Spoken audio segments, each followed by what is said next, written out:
Good afternoon to everyone that's here. Good morning for those who are following us online. We are here for a 12:30 event on harnessing carbon markets to implement NDCs. We will have a very informal, friendly conversation with women leaders from Africa. Our panelists are already here. We are waiting for our regional director who will do the introduction for the event. But in the meantime, I would like to invite our panelists to join me on stage, maybe starting with Rosalind, who just arrived. Yes, you can choose a seat. Rosalind is the Director for Climate Change and Ghana's REDD+ Coordination at the Ghana's Forestry Commission. She was recently awarded a Distinguished Humphrey Fellowship by the United States Department of State. She's recognized for her immense leadership in cross-sectorial partnerships, particularly with government agencies and local communities. She manages a diverse portfolio of forest landscape programs in partnership with FCPF, GCF, UNDP, FAO. She's also a board member of the Arts and UNRED. And thank you so much, Rosalind, for being here with us. Joining us today is also Margaret. Margaret is the Commissioner of Climate Change at the Ministry of Water and Environment in Uganda. She's the UNFCCC focal point for Uganda, and previously she was Uganda's REDD+ coordinator. Thank you so much for being here with us. Margaret is a forester with a master's degrees from Makerere University. Also here with us today is Dr. Emana Sikan George. She's a senior consultant with Climate Focus, a technical partner of the West African Alliance on Carbon Markets and Climate Finance. Where is the rest? Joining us online is Mireille. I don't know if Mireille is already online. She's UNEP's head of nature for climate branch. She has deep experience with forest carbon, drawing from the experiences in DRC and other countries. She will join us online. So it's great to have these amazing panelists with us today. Just again, to welcome everyone that's joining us here in person. The idea is that this will be a very informal conversation with women leaders that are on the ground, implementing carbon markets, facing the challenges and seeking for ways forward to bring the much needed finance for the implementation of the NDCs. This is a women-only panel. We are here at COP today for Gender Day. Oftentimes we hear that for finance-related aspects, you know, there aren't that many women leaders, and we are here to prove the opposite from it. So I would like to invite Ahuna. Oh, she's coming. Okay, in 2 minutes she's coming. Okay. Okay, great. Welcome, Ahuna Eziakonwa. Ahuna is the Assistant Secretary General and Regional Director for Africa. Thank you so much for joining us today. And I'll give you the floor right away so you can give us your opening remarks. Thank you so much. One thing that I would like to remind all the speakers is that we are having sound difficulties here because there are so many events. So please speak close to the mic. The event will be in English. So I'm not speaking close to the mic even though I said you have to do it. The event will be in English. There will be translation through the Zoom link. So if you need translation and you're here, I'll ask the colleagues to put the PowerPoint on where you can find the link. where the translation will be given. And now to give the opening remarks, Ahuna Eziakonwa, the Assistant Secretary General and Regional Director for Africa. Thank you so much. Thank you.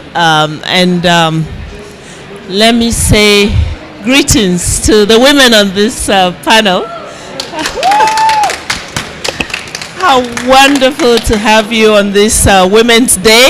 This is our day in this COP27, and so much rightly so. If we don't focus on the contribution of women in this fight, I think we will lose the battle. I don't know if the world actually realizes this yet, that integrating the voice of women, the activities of women, putting women at the forefront of the decision-making processes, but also financing, is what's going to do it for climate change and a decarbonized world. So today we're talking about carbon markets, right, and how we can bring in the force of women behind this for Africa. Let me maybe start by saying that I was myself getting educated about this field when I heard so many demands from African governments to support and accompany them in understanding this space, this landscape, so that they can better position themselves to tackle and see where to bring in the advantages of this. We have, for instance, a lot of resources within African forests, and the whole forestry space and industry is one yet to be tapped into in terms of carbon credits.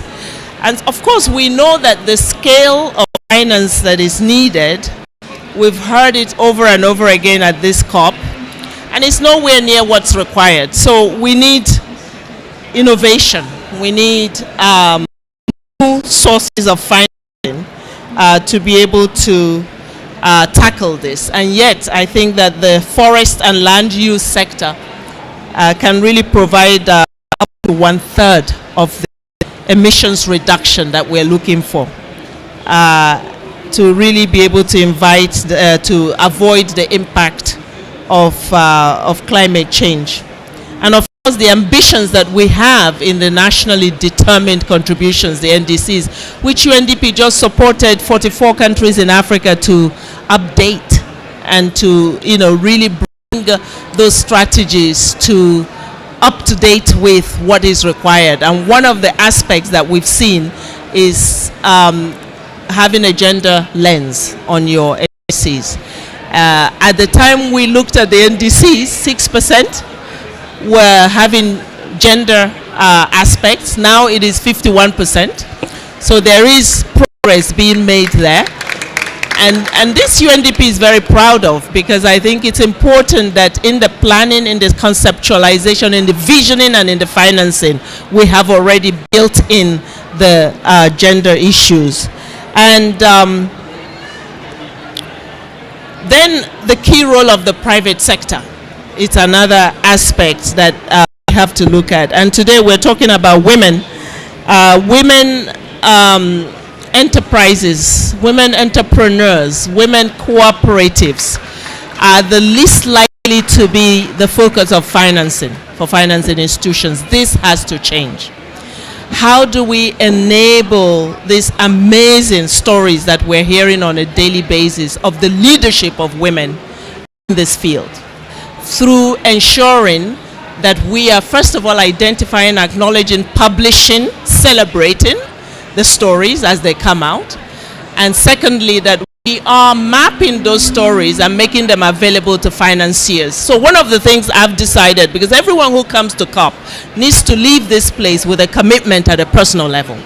My own commitment is, as UNDP Africa, we are going to invest with the assets that we have in doing an investment map of all women cooperative enterprises entrepreneurs that are focused on fighting climate change. So those women warriors, climate warriors that are out there trying to make a change, but no one is really noticing the efforts that they are making. 2 days ago, we launched the Africa Innovates magazine with stories of incredible forces behind climate change at the grassroots level, led by women. How do we get people to invest in that is the question. And the carbon market space, particularly with a focus on forests, it's another dimension that we're looking at today. And I think there are lots of opportunities to exploit there. So really looking forward to hearing more from entrepreneurs and the champions on the ground and having a lively discussion. Thank you so much for having me. Thank you so much, Ahuna. Very inspiring. We have many countries in Africa that are setting up the necessary regulatory systems and infrastructure to engage in Article 6 and other voluntary carbon markets as a means to finance their NDCs and their ambition. As was mentioned by Ahuna, we need to give more visibility for these initiatives and for the various women that are leading the initiatives on the ground, doing coordination and incentivizing those who are responsible for the results to keep on going, because usually it's a moving target and it's very hard to reach. Ghana and Uganda are assessing their current engagements on carbon markets in the agriculture, land and forest sector, and thinking about innovative ways in which climate finance and Article 6 can be coordinated on the ground to provide right incentives. We will start today with Uganda. Margaret, who, as I said, is at the Ministry of Water and Environment in Uganda. She's the Commissioner of Climate Change and UNFCCC focal point for Uganda. I'm so sorry. Yes, welcome. The Uganda Climate Change Act has defined climate change mechanisms and tools to deliver the NDC. And Margaret is working really hard to the institutional settings to make it happen. Uganda wishes to use carbon markets as one of the channels for mobilizing private sector financing. They have updated their NDC in August of 2022. UNDP was also part of this process, and we are very proud of it. Margaret, can you please provide a background on what Uganda is doing to operationalize this Section 9 of the Climate Change Act? Would you please highlight why setting up the task force is so significant and can contribute to the NDC implementation, and how carbon markets will be addressed by the task force? Thank you so much. Thank you so much. Hello. Thank you so much for, first of all, picking me as one of the women to sit at this panel and discuss about climate change, and in particular Article 6. As our speaker said, women are at the core of everything. And for us in Uganda, I think I can say women, we are really being promoted by our country, by our president, to ensure that we are really on the forefront. We have many women in parliament, we have many women in cabinet, so in ministries like where I am. I am also a commissioner and I'm a woman. Uganda has done quite a bit. As you may all be aware, Uganda has a Climate Change Act, which just came in force this year in January. So we need to operationalize it. We need to operationalize it, and how are we doing it? We have partners, and I want to thank UNDP so much. We are working with UNDP. We have partners like the World Bank also, GIZ, and many other partners who are coming in to support us come up with regulations, guidelines to operationalize our Climate Change Act. But specifically, Article 9 of the Act talks speaks closely to the climate change mechanisms. We want to put in place the mechanisms, including for carbon markets or trading. We are already working closely with UNDP, and thank you so much to UNDP. We are working closely with UNDP. We've got some experts to support us come up with a mechanism, how regulations, guidelines to really operationalize our Article 6. We as a country, we have come up with a national task force, and we think this task force is going to really help us take this forward. The task force comprises of multi-sectoral members from ministries, departments and agencies, and also including from our central bank, Bank of Uganda, because we believe if we do it well, this will be another source of financing of our nationally determined contribution, but also any other climate actions. So we have a climate, a national task force, very rich, and every day I get requests, can we join this task force? It is the first of its kind. We have experts in these different areas, especially MRVs, these carbon issues, and even finance, the green bond. We are looking at a number of ways that we can mobilize resources for the country to implement our NDC, but also any other actions that we really think want to put forward. For now, thank you so much. Thank you so much, Margaret. I think one of the things that we see a lot is that there is opportunity to learn from those that came first and that are still on the front lines, trying to understand opportunities and deal with the various partners that have interests, but different requirements, and how do you coordinate this on the ground. And I know that Uganda was very keen on learning from Ghana. Ghana has significantly advanced in implementing the RED Plus strategy, developed and adopted in 2017. The RED Plus program from Ghana on the Ghana Cocoa region has also received a lot of interest from various partners. So to keep this informal, I want to make sure that the panelists interact with each other, and I would like to ask Rosalind, what do you think would be the 3 lessons learned that you could share with Margaret and others in the audience so far from the amazing work that you have done in Ghana to try and bring the resources needed for implementing the NDC? Thank you so much, Rosalind. The floor is yours. Thank you very much, Letitia. And thank you very much, Letitia. And good afternoon to everybody here. And it's really a pleasure to be on the same panel with Ahuna. The last time she was in Ghana, I missed her, so yes, destiny has brought us together here, and very personal.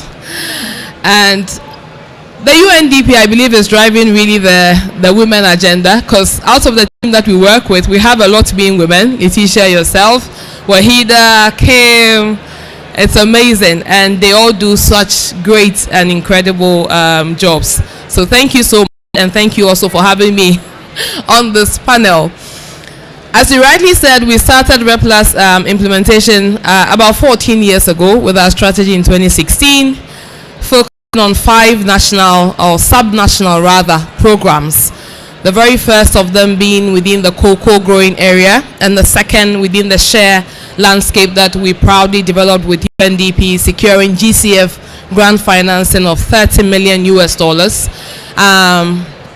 Quite phenomenal for that landscape, hasn't happened before, and women are actually at the core of that particular program, because it's about the share value chain, and you have a lot of the women within the northern savannah area of Ghana depending on share for their livelihoods. That's what they use to take care of their children in getting basic amenities.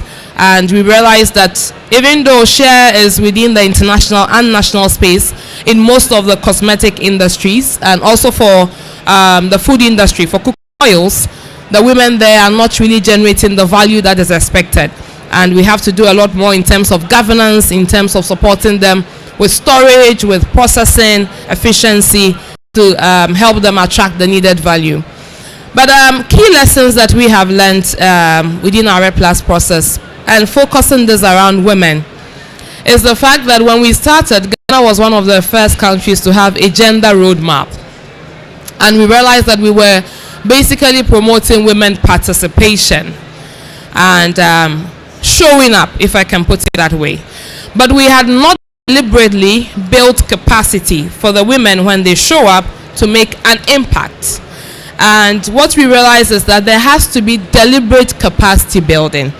It is one thing having women at the table, but it is also another having them there to make a meaningful impact and contribution. Within the forestry sector, I became the very first woman on the executive management team as director. And the stakes were high. You had to perform. It's not just enough to say we need women.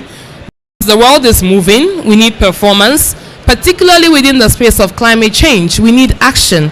And so you have to deliberately set up mechanisms that build the capacity of women in diverse ways. And one way that we are doing this is through our governance systems. We are working within agricultural supply chains. Women form a higher percentage of farmers. What are we giving them? What sort of mechanisms are we providing? Are we segregating, having a gender lens? In our alternative and additional livelihood schemes, we are coming up even with off-farm interventions that are attractive to women who are not necessarily farmers, because not every woman is also a farmer, even though you have a higher percentage.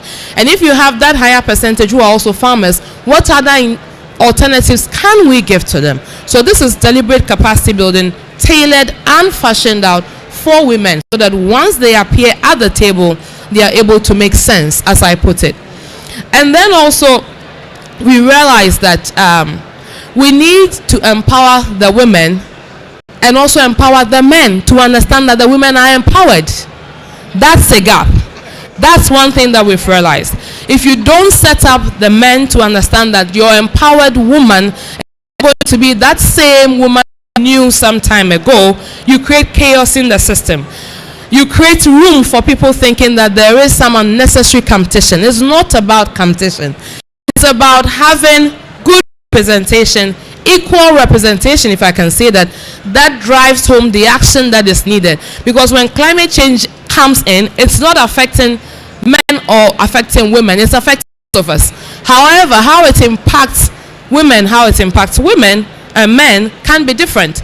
We have communities in Ghana where women are not allowed to swim.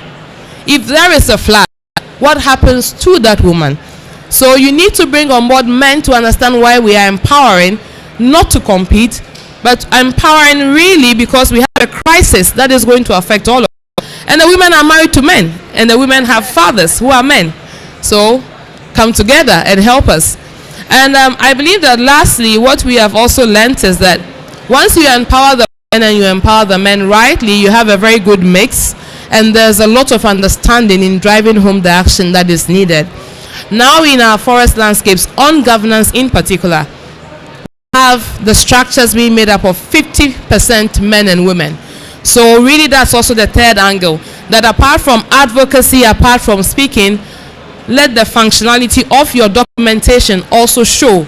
So if Rosalind is not here, if the RED Plus process ends one day and another process begins, we have documented why we need to have this 50-50, what the impact is, and what the expectations should be. Thank you very much.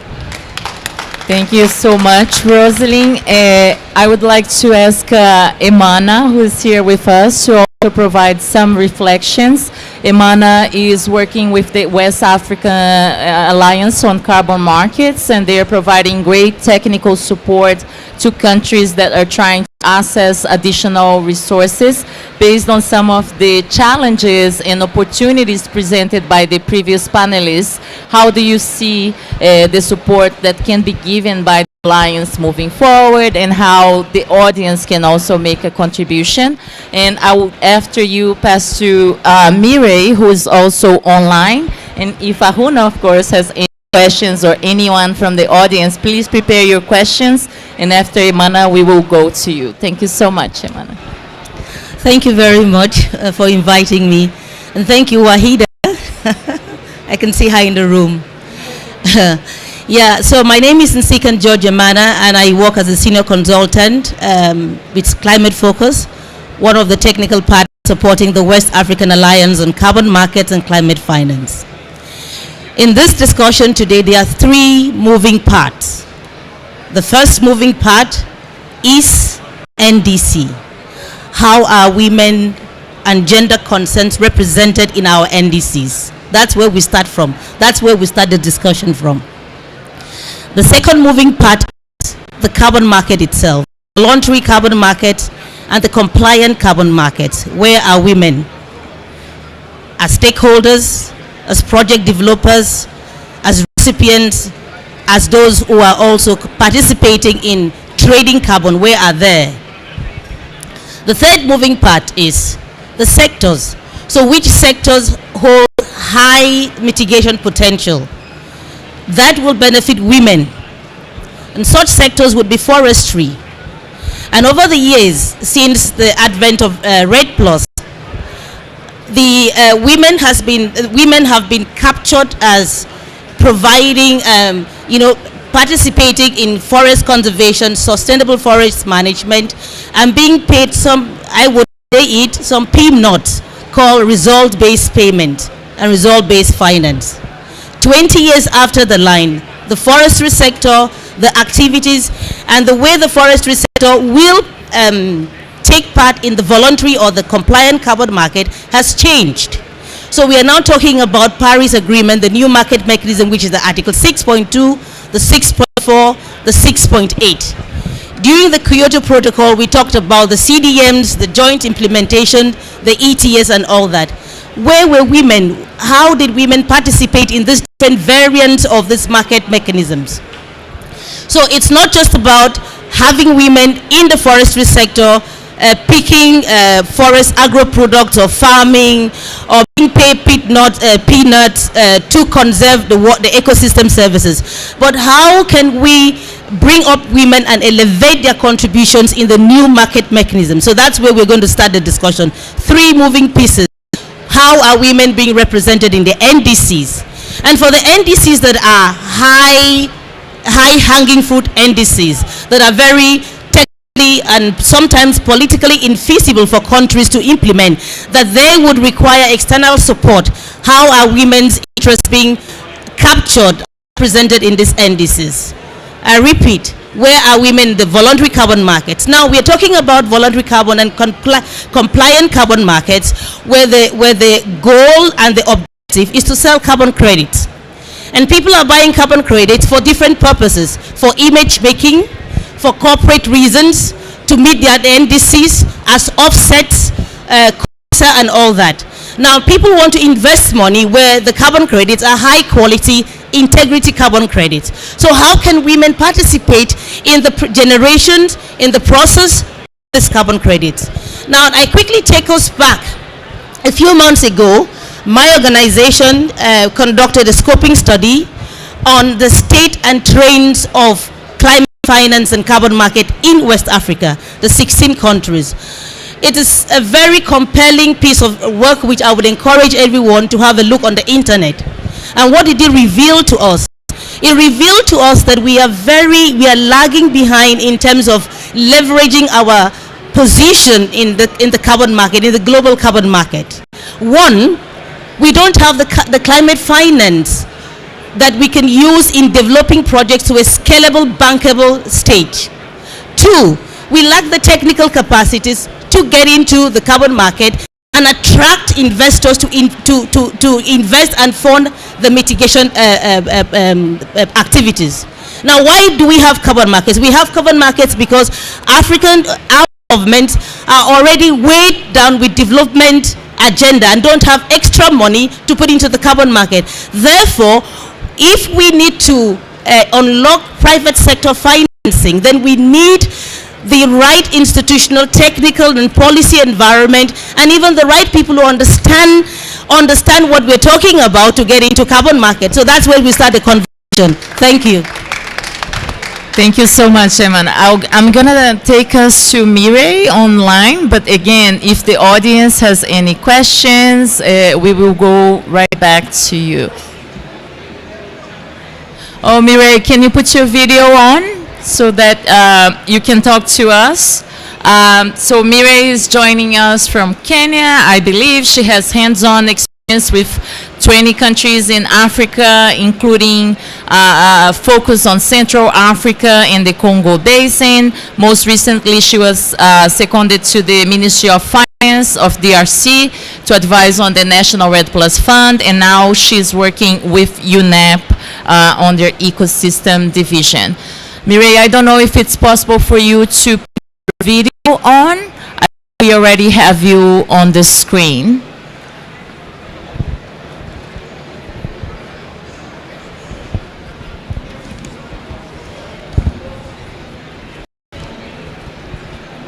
There we go. So now we just can't hear you, but we can see you.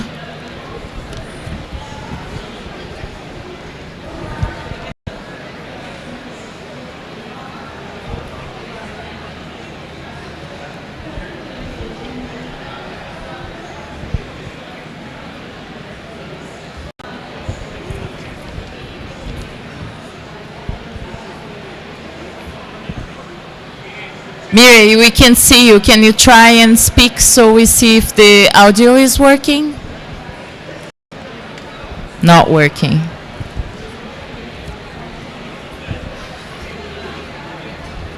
So maybe in the meantime, if there are any questions from the other panelists may have questions to one another, or any questions from the audience to our panelists here today.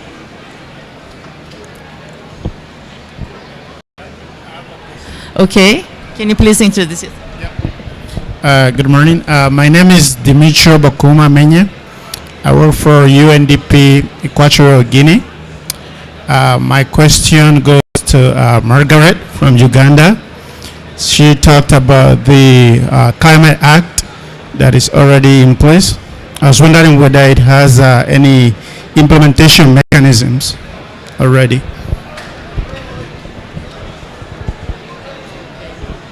Thank you so much for that question. As I said earlier on, yes, we have a Climate Change Act, and it came into force just this year in January, and we are now in the process of mobilizing resources to prepare the regulations and guidelines to implement the act.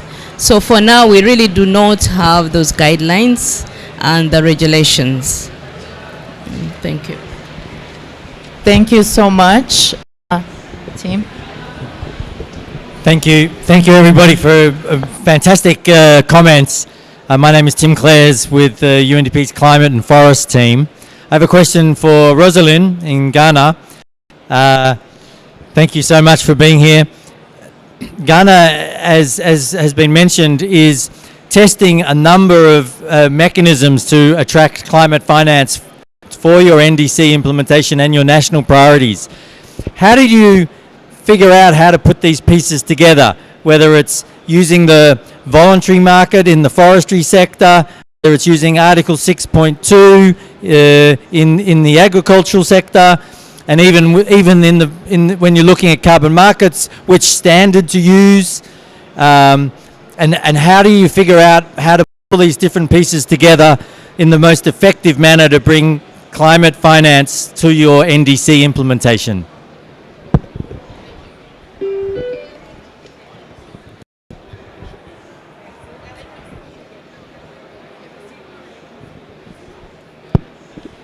You can.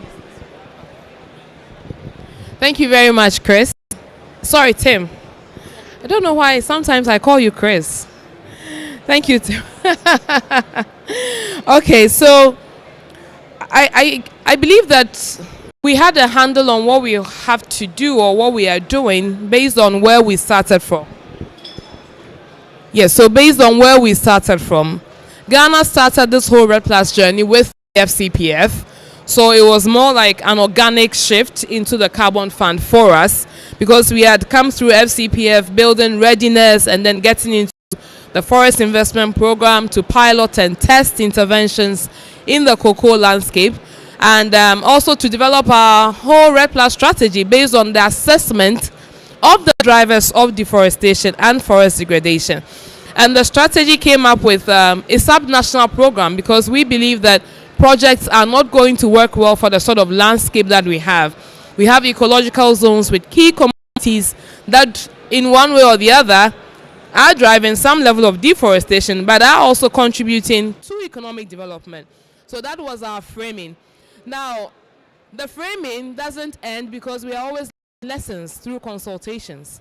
So even though we are with the Carbon Fund, we realize that a lot of our private sector actors are very convenient with the voluntary market. So for years 2025 onwards, then we thought, why don't we get into the Leaf Coalition's call and apply the tree standard, because it is attractive to private sector. And a lot of private sector actors or entities in Ghana. And for all the different discussions on climate financing now, you hear a lot about unlocking private sector support and financing. Not financing, like the support as well, because they are with our farmers, they have learnt of their ways, they know the practices, they understand how the supply chains and value chains work. So then that led into the framing of getting into the voluntary market. So I believe where we started from ended us up with the Carbon Fund, but it didn't just end us there. That process has given us the opportunity to learn, to understand what our stakeholders want, and not just what our stakeholders want from the private sector angle, also from the local communities, because the local communities also see a lot of value in the jurisdictional interventions. So you realize that even with the voluntary market, we are not just going for projects. We are going for trees, which is looking at jurisdictions, either at the national or subnational level, because that is also the preference of the local communities who dwell in these landscapes and who have a livelihood from the very nature that we are protecting and that we are trying to attract emission reductions payments from. So these have been some of the lessons framing our general thinking and giving us a pathway on how we should evolve. It's possible that we evolve into other things, but very importantly, it's through consultations, not driven just by government, but by all stakeholder interests, which are weighed based on social and environmental safeguards implications. Of course, we are not going to get into any standard that is wishy-washy, and that's not going to give us the best value, and it's going to jeopardize the livelihoods of local communities. So that's how we are framed, and that's how we are progressing. And of course, Tim, you are a part of that process. Thank you. Thank you so much, Rosalind. I think it's important what you highlight, that there are different years and the strategy needs to be long-term and engage all stakeholders that are leading to results, but also they're serious so they understand the reality on the ground.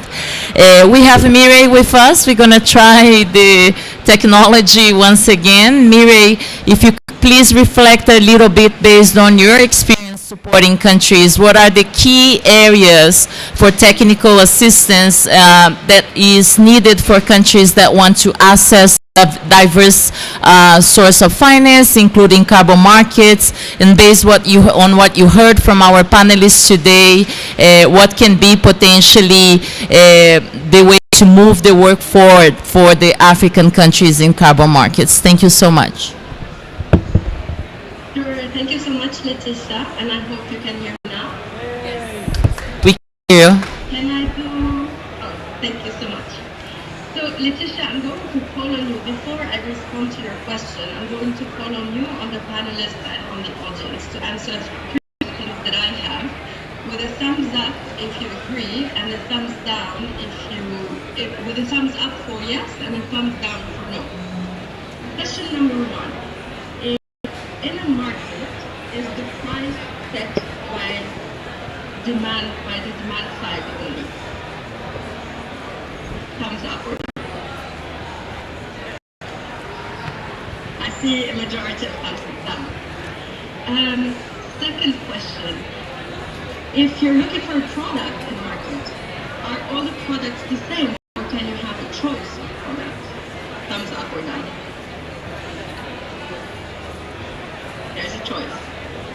And question number 3, when you buy something from the market, do you ask your seller what he's going to do with that money? Thumbs up or I can see the majority of thumbs down.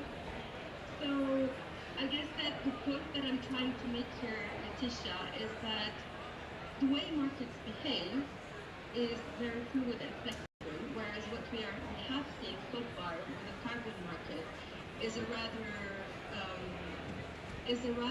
unconventional market, if I can put it this way. So far, experience has it, and I think it was mentioned by Ghana. So far, experience has it that the price does not necessarily reflect the cost of generating emission reductions, the opportunity cost of land use, or the effort that is needed in order to meet the standards. So what we have seen so far is at best a $10 per ton of emission reduction for the forest market, and where I think that we need to provide technical assistance.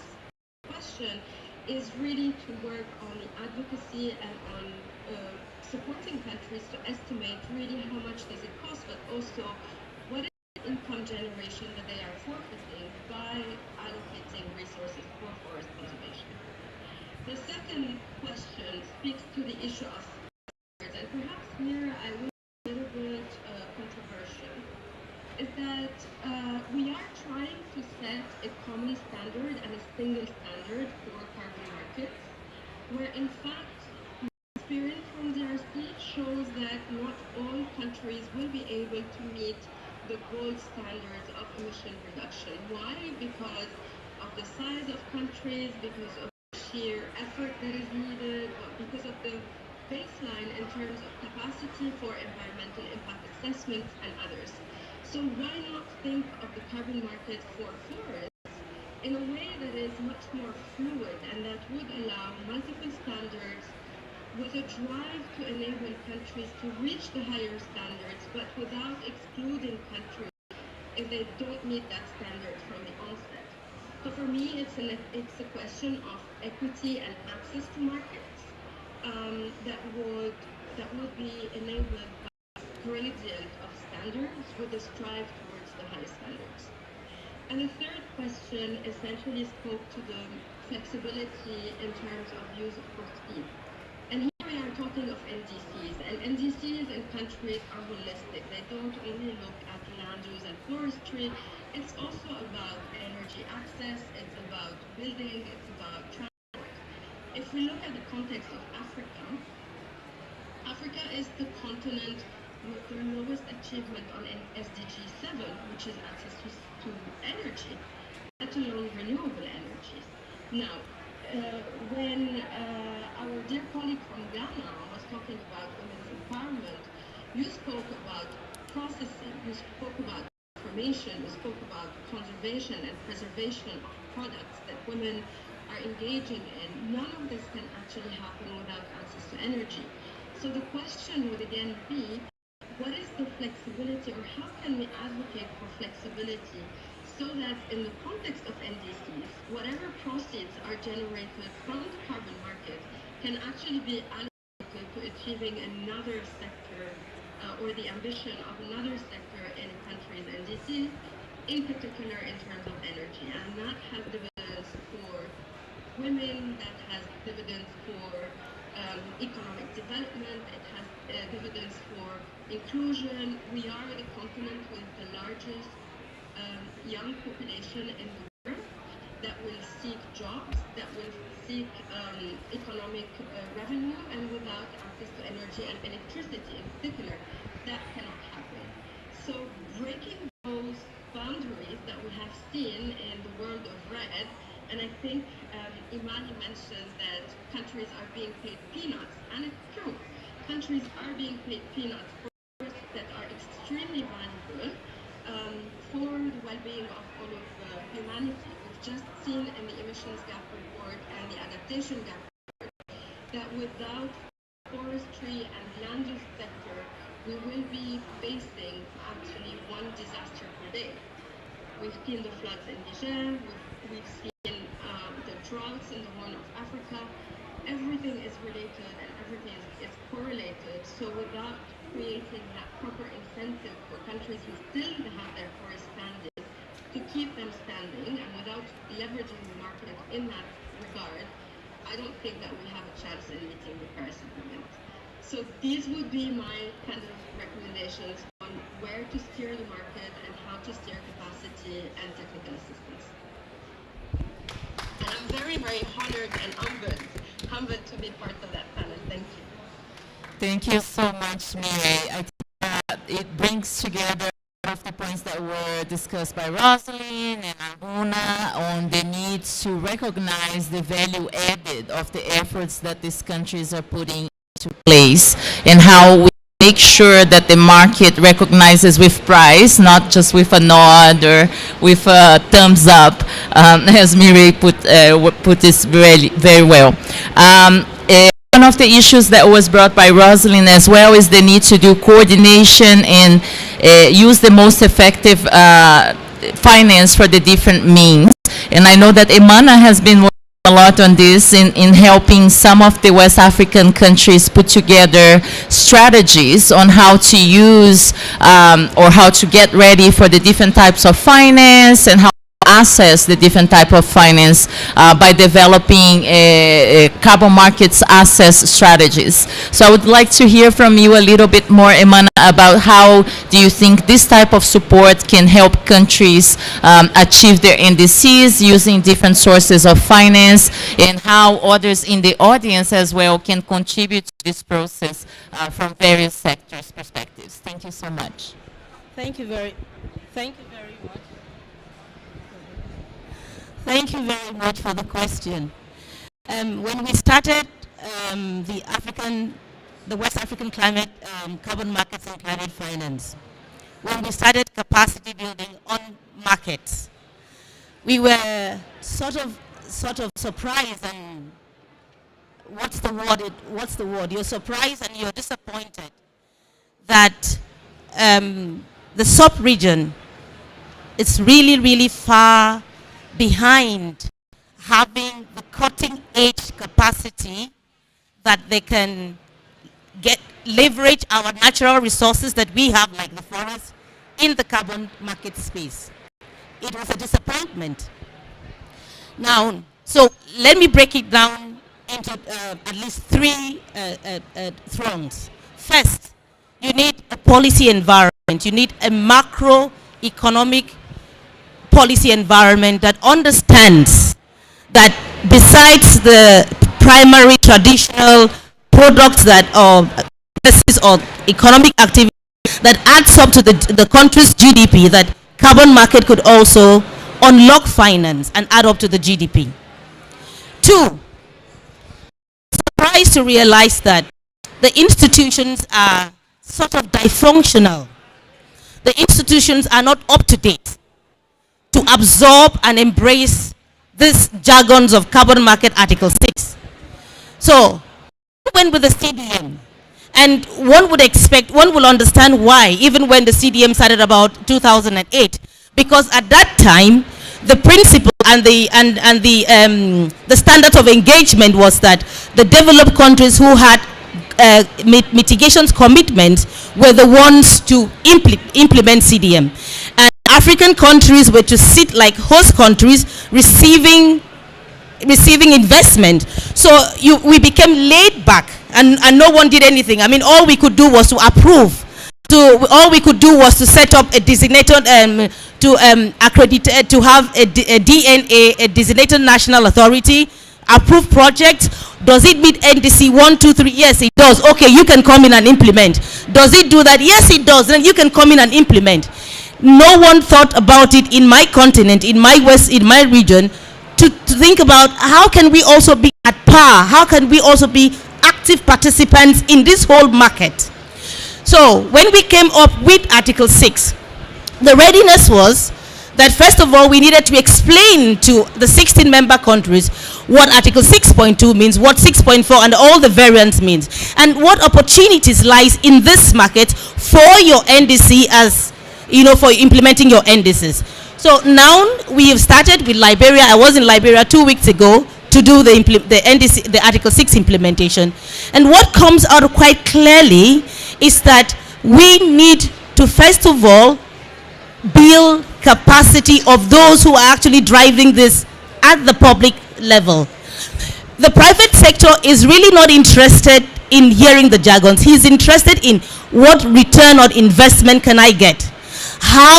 What if this commodity, does it have a market value for me, that I invest my money from equities, from guarantees, from grants, from loans? And so we need this capacity from the people working in the public sector, because the public finance will not come.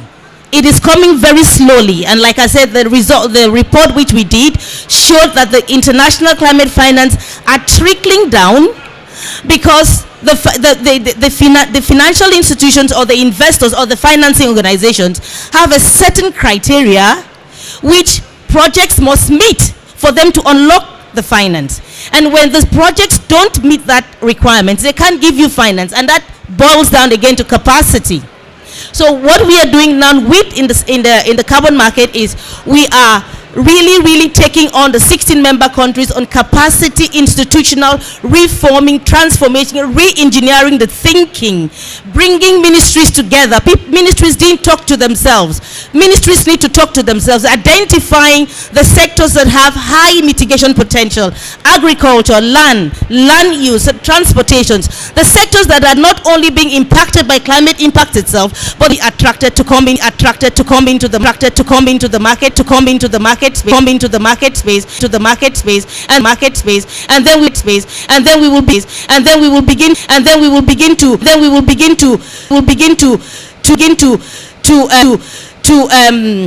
to identify what women and men can do to contribute to this carbon market space. Thank you.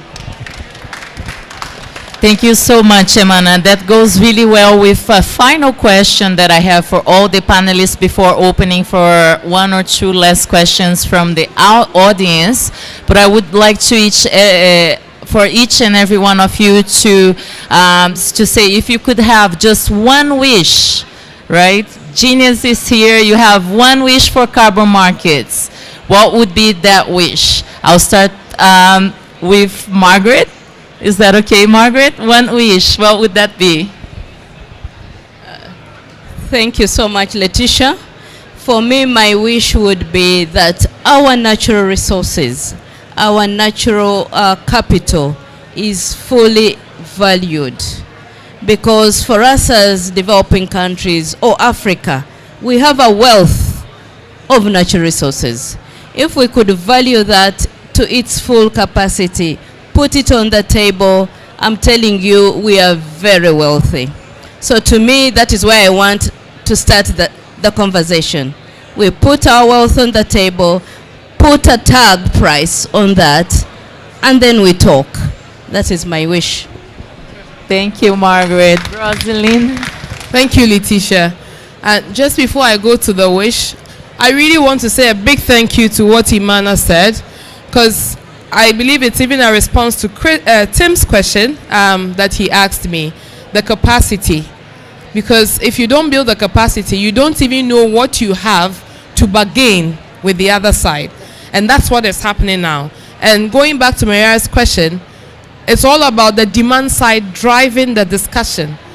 But you have the supply, and actually that's how economics should work. When you have supply, you have the ability to drive the market. The demand is there, you should drive that market. But now it's the reverse. And we have a lot of different regulations and requirements coming from private sector entities who do not even understand what they are requesting for. That's even where my frustration is in most of the cases. So thank you so much, Imana, for that. And let's strive to do this within the public sector. My one wish, or maybe two wishes, is that when we meet for COP28, let's just let the finance flow. A lot of work has been done. We cannot have a perfect system. There are countries that have done our piloting, our testing. There are governance structures that are working, communities that are ready. Let's just let the finance flow for us to test the functionality of the structures that we've built for about 10, 12, 14 years in RED Plus processes. We cannot keep raising the bar just when finance is about to flow. That's my wish. Thank you. Emana, your wish? Yeah. My wish is I want this for West Africa and all the sub-Saharan African to the government to have a very strong and meaningful political commitment to carbon market and climate finance. You don't have a national buy-in when your government and the gatekeepers are not interested in what you're doing.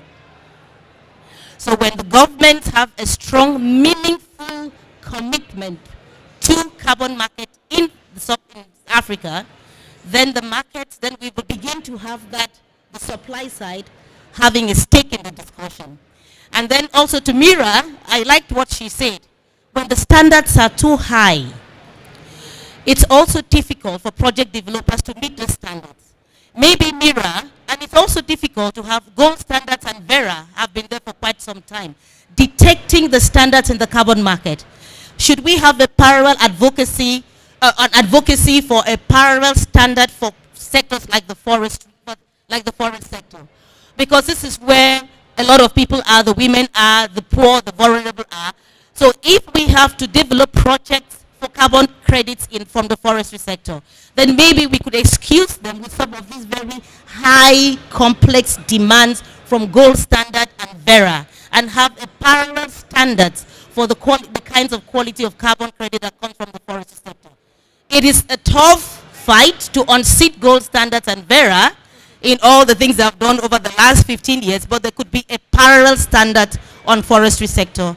Thank you very much. Thank you so much. Mireille, would you have your one wish? I have 10, but I will. It would definitely, if I were to just have a single wish, I think that it would be for the genie to infuse the carbon market with trust. And acknowledging that progress is better than perfection. Picking up on everything that has been said, the standards are extremely high, and it's a moving target all the time, and it's increasing as we go. And so I would really maybe conclude with an example from the pygmy community in the DRC that had received a payment for ecosystem services of $4,000 for a 5,000 hectare area that they were protecting. What they did with this, so we're talking about less than $1 per hectare.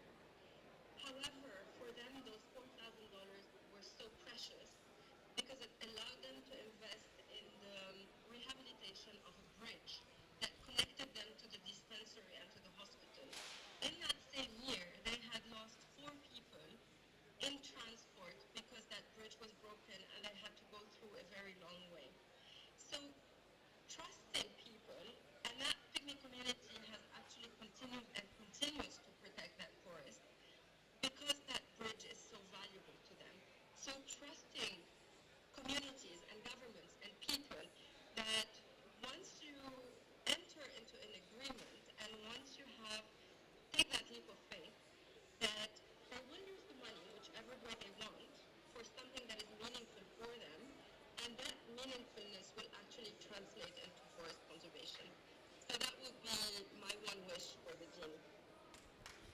Thank you. Thank you so much, Mireille. Here we heard a lot about learning more from the ground and also recognizing the efforts that are being made on the ground. And I think there is a bit of a disconnect between the reality and people who are sitting in finance offices and often don't go to the forest to see what's happening on the ground.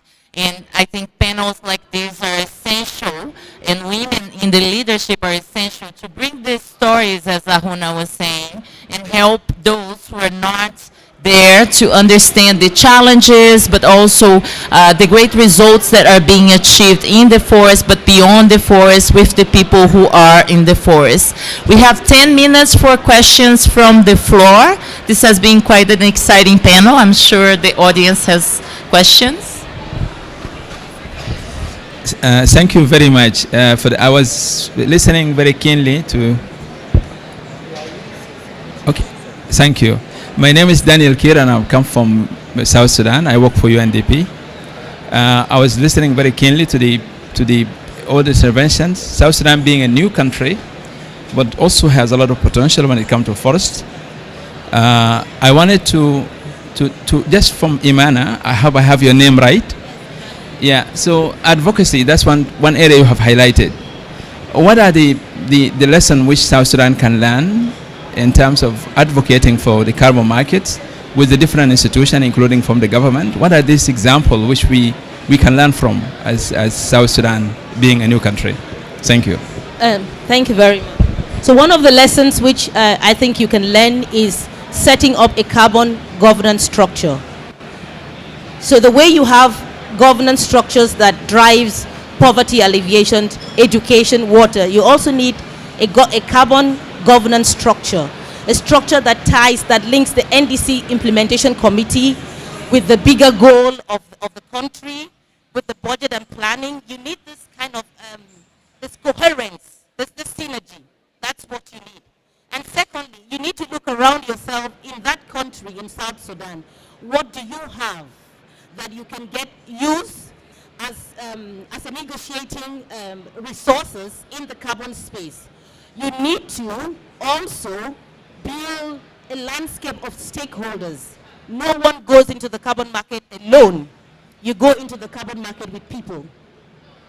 So you need to identify who can bring you positive contributions, whether regionally, sub-regionally in Africa itself. And you also need, as much as you can, you also need to have information on climate finance. The finances are there. The funds have been allocated, but they have not been disbursed. So there's a politics between allocation and disbursement of funds. So the funds sit somewhere in South Korea, in the green climate funds, but they don't get to South Sudan because you don't have that information, because you don't have what it takes to draw out the funds from South Korea. You need these things. You need to talk to your countries. The next door neighbor could also be a solution. Thank you so much. There is a question on the back. If you can help me, Tim, please. Thank you so much. My name is Excellent Rajleka from the Regional Service Center in Ethiopia. I like all the wishes, beautiful wishes. My question is, what do we need to do from today to turn those wishes into reality, into action? Africa, I think, has the second best carbon stock after the Amazon. And remember, our forests are tropical forests. They are far much better in terms of sequestration of carbon than the temperate forests. So here we have something that many people do not have. But let's quickly move from wishes to action, because we are always left behind because we don't take action quicker.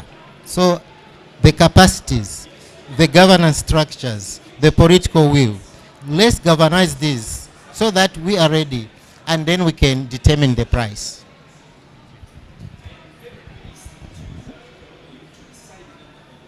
Thank you very much for the question.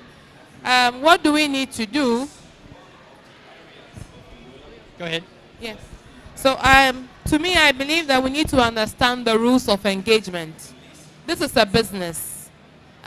Whichever way we see it, our discussion here, our meeting here at COP27, all the different COPs, there is some sort of business that's going on. And we need to understand that business and build the capacity. Just as Imana said before, if you do not understand the business, you are just at the table and you will not get into the jargons. You will just be here for 2 weeks, you will be here for 27 years, and we'll still be where we are. And that's why when Imana mentioned governance structures in response to the question from South Sudan, I was very happy. There are countries that are doing this, and I use this opportunity to market Ghana. We've set up a brilliant governance structure on how funds should flow to local communities without any third-party interference. There's a RED Plus dedicated account, so emission reduction payments, RED Plus payments are not going into the consolidated accounts of government. We have a RED Plus dedicated account. There is a functional steering committee made up of civil society reps, traditional authorities, World Cocoa Foundation as a private sector representative, government entities, and within the landscapes where we have climate smart agriculture, forest restoration, communities have formed what we call hotspot management boards with their constitution. Open the bank accounts. Their signatories are known. There's a control measure for when they can access the bank, because these are just a few out of a whole community, so we do not also want those few to mismanage funds. There is a work plan on what projects qualify. There's a strategy on how to select projects, community development projects. Also, how to put benefits into what is already generating emission reductions, like cocoa agroforestry. We need to set up these structures. We need to understand the methodologies to set up reference levels, to monitor performance, the nuances of aggregating performance to people who are performing. If we don't do that, as you rightly said, we'll just be making wishes. That is why I made that wish for finance to flow, because I know structures are in place. And I think what Maria said was very important, the trust. Let's trust each other. Let me give you a funny answer that I gave somebody. When we were coming to COP27, all these pavilions have a cost. We were told that per square meter you have to pay so and so. I don't think that anybody who has a pavilion questioned what was the basis for that price. It's very expensive. But we have all paid and set up these pavilions, which will be collapsed after 2 weeks. We are generating forest carbon, and you have different questions coming to you on the legitimacy of even a community claim for credits that we have generated ourselves. This is a pavilion that is going down in 2 weeks, and we are paying so much without any question. Thank you.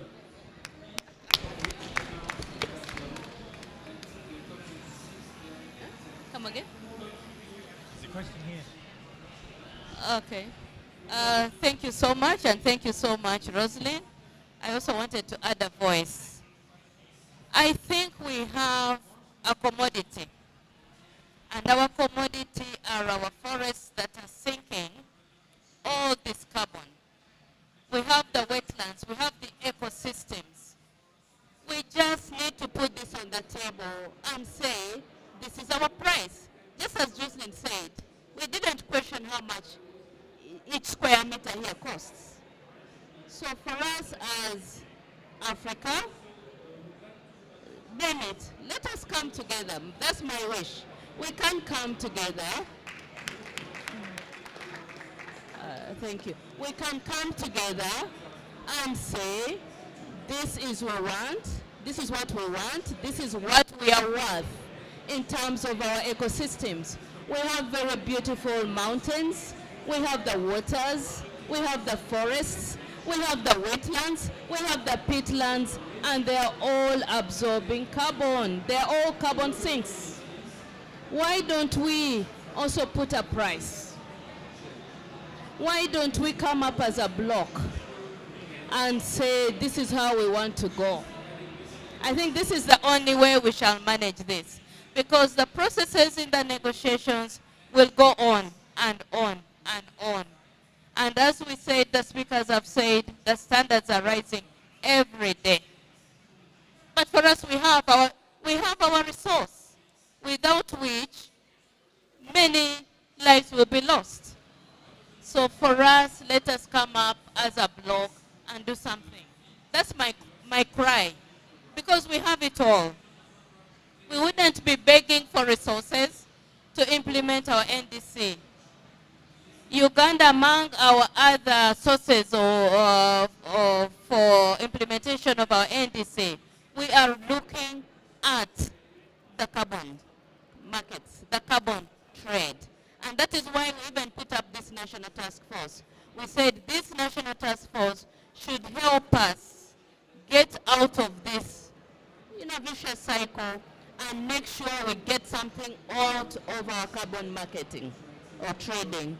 So to me, colleagues, let us do something. As a bloc, we can do it.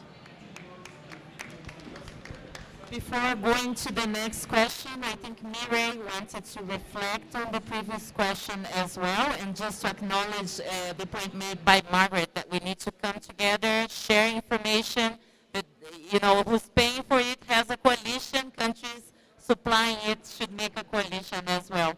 Mireille, off to you.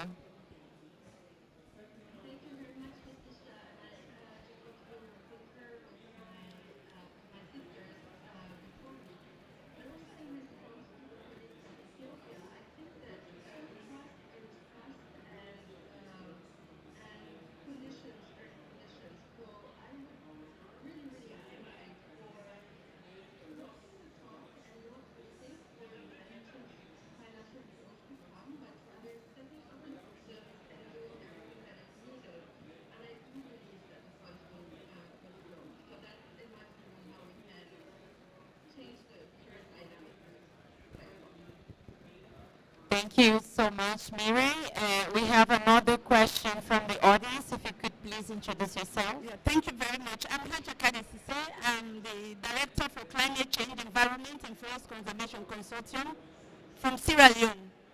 I just want to ask Madam Mana, is the name? Just like what my sister from Ghana was saying, and that the finances, accessing the finances for the carbon credit or the Green Climate Fund need to be flexible a bit. It is so cumbersome. Of course, you have worked around carbon credits. So I don't know how is your institution working with civil society and NGOs who are there with the grassroots people to raise awareness. Because when we talk about carbon credits, firstly, we have to conserve the forest. So how do we go down to the people to educate them so that they can be aware that conserving the forest is more economically viable than destroying it? So we need to put more effort and resources in ensuring we promote afforestation and the reforestation, the issues of conservation, and strengthening civil society to have the finances to go down to the local people so we can plant more trees. Of course, in Sierra Leone, the Ministry of Environment, the UNDP in the Sierra Leone country office, they are doing well in ensuring mangroves are rehabilitated. The government of Sierra Leone through the Ministry of Environment, the Freetown City Council are planting trees. For example, my institution was supported by the UNDP country office in Sierra Leone. Because when we can't stop the community people that don't cut trees. If we want them to stop, we have to provide alternative livelihoods. So what the UNDP did with other organizations, not only mine, they supported my organization. I trained 540 women and youth within the coastal community, in 6 coastal communities. We trained them, one, in business management and record keeping. We also train them in village savings and loans. And that project has been so successful. We had a whole lot of success stories wherein those that we have built their capacity through these trainings, and UNDP supported them with grants. They were formed in groups of 30s per group. And most of them today are not doing sand mining, stone mining. They are not cutting the trees. Why? Because they have got monies provided to them by UNDP grants. Most of them today are doing business. They are engaged in business. Some other people are engaged in other things. So they have been distracted from deforesting. I was also supported in 2016 by the EU through the National Protected Area Authority. I had school clubs in 10 districts within my countries, wherein we trained these school peoples to be change agents in their communities, for communities to see the need to grow trees, to plant trees, to conserve them, and all the likes. So please, I would like more emphasis to be placed on promoting, on strengthening civil society organizations and NGOs like my own. We have female leading. I'm one of the leading female organizations on climate change in my country, Sierra Leone. I am even supported by UN Women, who are also doing their bit in ensuring, because when we talk about climate change and all of this, women are the mostly affected. And that's why, because of my work in my country, UN Women, through the Ministry of Environment, nominated me to come here to attend the COP27. So please, let's focus on CSOs. We cannot talk about carbon credits if we do not conserve the forest. So we need to do more to increase our forest covers. Of course, we are all aware that deforestation is so rampant. So we need not to forget about it. Thank you very much for giving me the opportunity. Please, in subsequent time, I want to also be in this panel so I can share my experiences. Now we know you. Now we know you. We will invite you next time. Sierra Leone is doing a whole lot of work, and I want to thank you very much and give me the opportunity to. Emmanuel, would you like to react to the question? Thank you very much. It was quite passionate. It became a comment and not a question. In any ways, to respond to her is that you ask 2-in-1 questions. How can climate finance be accessed, and how can CSOs be engaged? You answered the second question yourself. The CSOs need to be aggressive enough to be in the business. So we will not stay in Germany and tell the CSO what to do. And that is why you're called a civil society organization, because you are there to do the advocacy for yourself. That answers that question. The other question about how to access climate finance is that what I have noticed, or what has been untrained, is that the energy sector seems to be the sector of choice, or the preferred sector in carbon markets. Investors want to go into the energy sector. And why?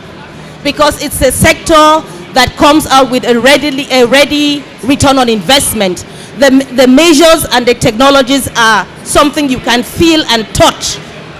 In carbon, in forestry, it is something that you have to think of what you're buying. But in the energy sector, you have measures, you have technologies, the solar panel, hydro, the lightings, the efficient bulbs. These are things that you can feel and touch. These are commodities that get into the market, and people buy them, and people use them, and people have derived sustainable development benefits from them. For example, by not having to walk miles into the forest, so they have a clean cooking stove. By having safe water drinking, it's tangible. You feel it, it's tangible. So the energy sector, that's why climate finance are going into this sector. So it's also a matter of the politics of the sectors. And then you go into the transport sector, into the industrial sector, the waste management. Why are we not having climate finance in forestry? Because of the conditions, because of the methodological issues, the issues of permanence, of leakage.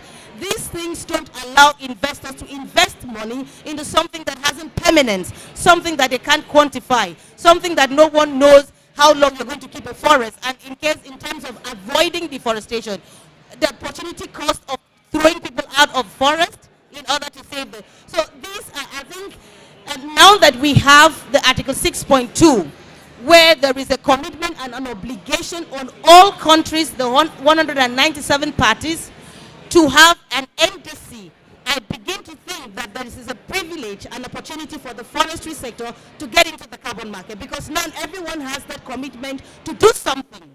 So the forestry sector will emerge and evolve into this market, unlike what it used to be in the days when it was only energy and transport and waste management. Thank you so much. There's a question. Yeah, I'll take advantage of holding the microphone. I have a question for Ahuna. Firstly, to say thank you so much, Ahuna, as the Regional Director for Africa in UNDP. It's a great honour that you have joined and had the opportunity to listen to this panel. You get to hear these amazing leaders at a technical level talking about the issues. But I know in your job you get a chance to meet many political leaders. And I'm wondering what the connection is. Does what you hear from political leaders resonate with what you're hearing here from the substantive leaders? And is there an opportunity for being able to put these pieces together for Africa to be able to take advantage of carbon markets? Is that what you're hearing in your conversations? Thank you very much. Thank you. Let me first start by commending the UNDP team, Wahid and Tim and Letitia and others who put this together. You had the foresight to make this a women-led panel. And I think we can feel and touch the issues from the passion, the intelligence, the, I would say, commitment of all these women. You know, I've never actually heard some of the things that I heard today, the breakdown of the issues, but the humanization as well of the whole issue of decarbonization. What you're hearing from these women is the need for us to harmonize across the board, but also to humanize this. And I think that's the difference in the conversation. When you listen to some of the other conversations, it doesn't have this human face to it. And this is why it's important that we emphasize the contribution that women make to this discussion. And I certainly didn't know about people like Imani and the Alliance for Carbon Markets in West Africa, and what knowledge, what deep knowledge and wisdom that we hear from this. But also, you know, we have UNEP there, Mireille, really talking about the issues that you don't often hear about, issues around trust, right? And then you have, you know, Margaret and Rosalind here as commissioners in countries. I mean, I think we should celebrate countries like Ghana and Uganda for recognizing the capacity of women to lead in these fields, and to see their interest, passion, understanding of the word value. You know, today Margaret was talking about values. And, you know, I use this, I borrowed that term from you, Margaret, to talk about, first of all, you said we need to understand the value of what we've got. This is the heart of the problem. It's the heart of the matter, but also is the heart of the problem.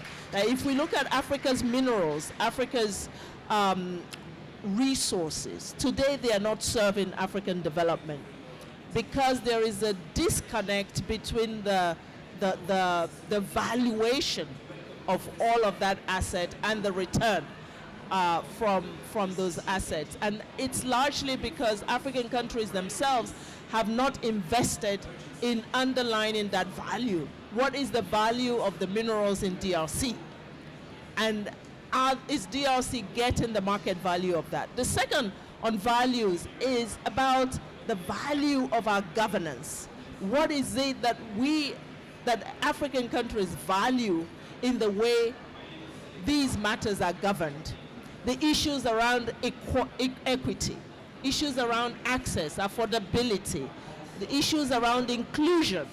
These all have to be the part of that governance infrastructure, because often we might even know the value of what we have, and we might even get the value from what we have, but we're not sharing it equally. We're not deploying it in ways that affect the most lives. So that value, you know, the sort of governance value, the value in our political culture needs to be there. And the third element of value is the value chain that Rosalind spoke to. The fact that, in fact, I was in that, was it in Tema? Where did I go? Where I met these women who are producing shea butter.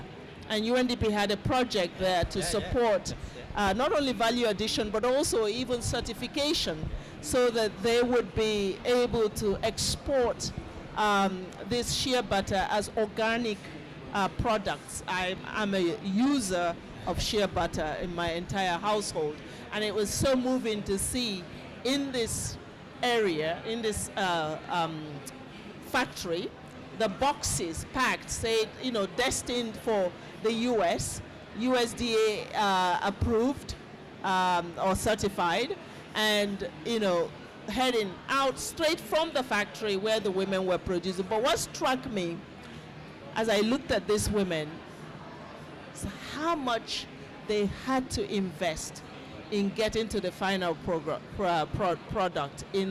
how much a lot of things were still manual. These women spent hours and hours, you know, pressing these nuts out.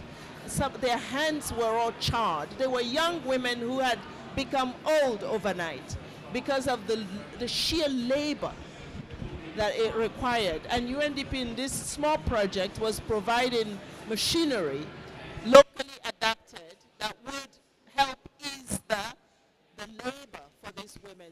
spend less time. You know, sometimes it was like 12 hours just to come out with something that then went into.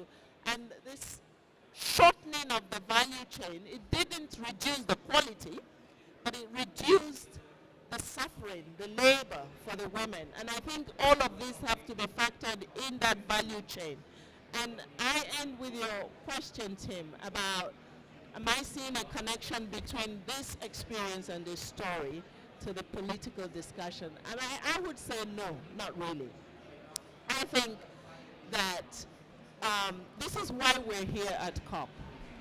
We need to make sure that we link, we connect this passion, this commitment, this knowledge, this wisdom to the decision-making circles, to the corridors of power that are determining and negotiating the future. This carbon market situation should not go in the direction of the extractive industry. It could easily become that. And what gives me hope today is that this is an emerging sector. And at the very beginning of it, we already have these voices of women saying we need to do this differently. Because if we do it as an afterthought, then we've lost out. So the question is, how do we deploy this capacity from CSOs, from technical national functionaries, from private sector to the space of the debate? And I think we were given a lot of ideas to work with. I mean, the first one, I'm thinking immediately UNDP needs to get behind establishing an Africa carbon capacity facility. And this should not be a bureaucratic thing. This has to be a capacity institution that looks at not just the capacity of public sector actors, but of CSOs, of those who will bring the spirit that is needed to put the decisions on the right track. So that's one. I think secondly, what we have and must do is really to identify in each country how many governments are starting to recruit experts that are women to handle this. I met the Minister of Environment, who is also Vice Prime Minister in DRC, at this COP. And frankly, how I heard her position the issues, and I knew only a woman could do it that way. And she is not letting go of this issue. We need that force of determination and consistency. So we need to make sure that unlike what we see in the energy sector, where only 6% of ministerial positions are occupied by women, in terms of those who make the call on energy policy, we need to ensure that when it comes to the area of carbon markets and what we need to pursue, that we've got enough women. And we're not saying it should only be women, but we need sufficient numbers so that we can balance this out a little bit and bring this humanized. Lastly, one of the issues that we faced with carbon markets, I think, Imani, you talked about it, is the fact that the aid framework captured this. So it became all about aid. When I first heard about carbon credit, it was only discussed in the context of projects, aid projects. So that Africa once again had to look at this from the point of view of bring us help, give us some handouts. And it didn't really focus on the business side of this and the fact that this was, why don't we have an OPEC, for instance, for carbon? That this was something that required an alliance of those who hold those sinks, those carbon sinks, to determine the way, to show the way, to dictate the prices, to influence in terms of the supply. So we go beyond aid on this carbon discussion now. This is what you're talking about. We need to go beyond aid and look at the hardcore business dimensions of carbon and the fact that Africa is not something that the rest of the world wants and needs. And therefore, Africa needs to be clear, there needs to be clarity on what positioning this means. And that means a coming together. I think somebody talked about we need to work together. Country by country, yes, you need to get clarity of your strategy like you're doing in Uganda and Ghana. But also, I think regionally, West Africa, Southern Africa, we need to have the sub-region, and then we need to have the continental impact as well in terms of direction. It is, colleagues, an area of gold. We have to see this as a gold mine to bridge the financing, the fiscal gap that we have in financing development. You know, it's like a win-win. Africa still needs to develop. We still need to provide energy to 600 million people, energy access, sustainable. We can turn this around and not decelerate development, but accelerate development goals as we accelerate also decarbonization. And I think this is a low-hanging fruit. It's complex, but you've got very intelligent women who can break it down for us. Whoa. Thank you so much. And with these inspiring remarks, I would just like to thank each and every one of our amazing panelists. If you can join me in thanking them. This has been an amazing opportunity and honor to be with you. And I would like to bring this panel to a close. Thank you so much.